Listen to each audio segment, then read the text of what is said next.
Sudah dapat laporan yang pagi tadi terbagi malah ada pergerakan mencurigakan sebesar 300 T di lingkungan Kementerian Keuangan yang sebagian besar ada di Direktorat Jenderal Pajak dan Jajukan.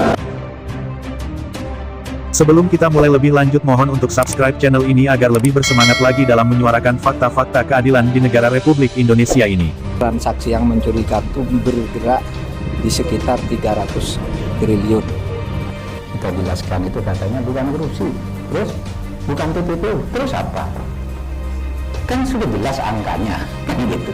Angkanya sekian ya, ada namanya itu apa? Nah itu nanti mudah-mudahan bukan korupsi, mudah-mudahan juga bukan TPPU, gitu aja, nanti akan jelas sesudah saya pulang. Tindak pidana pencucian uangnya sudah dihitung 60 triliun ya Pak Sugeng. Sudah 60 triliun dari 7 kasus tindak pidana pencucian uangnya. Dan selama ini kita tidak pernah mengkonstruksi kasus pencucian uang itu, padahal kita punya undang-undang. Hanya ada 1, 2, 3 lah ya orang dihukum karena pencucian uang, padahal itu jauh lebih besar dari korupsi.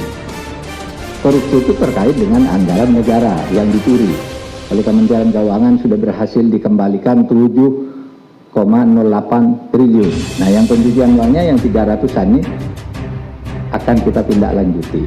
Oleh sebab itu nanti saya tadi berpikir saudara, kalau misalnya ada permintaan ke kementerian untuk diselidiki tindak pencucian uang, kan terus saya harus kasihkan ke aparat penegak hukum, KPK atau kejaksaan atau polisi.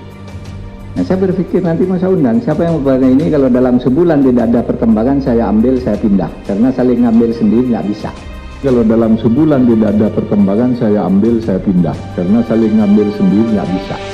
Sampai siang hari ini saya tidak mendapatkan informasi 300 triliun itu ngitungnya dari mana, transaksinya apa saja, siapa yang terlibat. Saya tanyakan kepada Pak Ivan, 300 triliun itu seperti apa Mbok? Ya disampaikan aja secara jelas kepada media. Siapa-siapa yang terlibat, pohon transaksinya seperti apa, dan apakah informasi itu bisa di-share ke publik, apakah informasi itu menjadi bukti hukum, monggo, makin detail makin bagus. Dari surat-surat tersebut kita telah melakukan tindak lanjut semuanya. Jadi kalau kemarin Pak Mahfud memberikan impresi seolah-olah tidak ada tindak lanjut, kami ingin meluruskan sore hari ini. Seluruh surat yang dari PPATK yang dikirim ke kami, baik itu adalah permintaan dari kami 185 atau yang merupakan inisiatif PPATK 81, semuanya ditindaklanjuti. Yang diserangkan oleh Bu Sri Mulyani itu ya memang itu adanya, itu benar. Tapi sebenarnya saya kan ketika ngomongkan 300 triliun itu bicara tentang pencucian uang, bukan korupsi. Coba dibuka lagi semua, ada transaksi aneh yang melibatkan sekian ratus pegawai Kementerian Keuangan, ya, yang diduga sebagai pencucian uang, bukan korupsi. Ini ngeri-ngeri nih, sampai rakyat enek mau bayar pajak gara-gara begini nih, ya. Jadi yang disebut sampai ratusan triliun. Kalau kita semak ya, Pak Menko Polhukam tuh menyampaikan bahwa nilai transaksi 34 bla bla bla, sekarang berubah-ubah naik angka-angkanya lagi ya. Pada keperkembangan kemarin, Pak Menko menyampaikan bahwa ini bukan korupsi, tapi ini adalah data TPPU, kata beliau. Namun Pak Irjen Kemenko menyampaikan bahwa ini bukan korupsi dan juga bukan TPPU. Cakep kan tuh? Ya, sesama para pejabat ngomongnya, ya. Yang kemudian menjadi pertanyaan adalah sebenarnya transaksi apa sih Pak Ivan? Ya, transaksi apa? Angka sekian ratus triliun ini jenis kelaminnya apa? Ini jenis kelaminnya. Informasi hasil analisis dan hasil pemeriksaan itu adalah informasi yang mengandung tindak pidana pencucian uang berdasarkan hasil analisis PPATK. Jadi jika dia tidak ada kandungan indikasi TPPU, dia tidak mungkin akan disampaikan kepada pihak manapun juga. Akan didatabasekan ke database kami. Jadi kami punya kewenangan untuk mendatabasekan. Nah, jika dia sudah keluar sebagai produk HA dan HP, itu tentunya kami berkeyakinan sudah ada indikasi tindak pidana pencucian uang.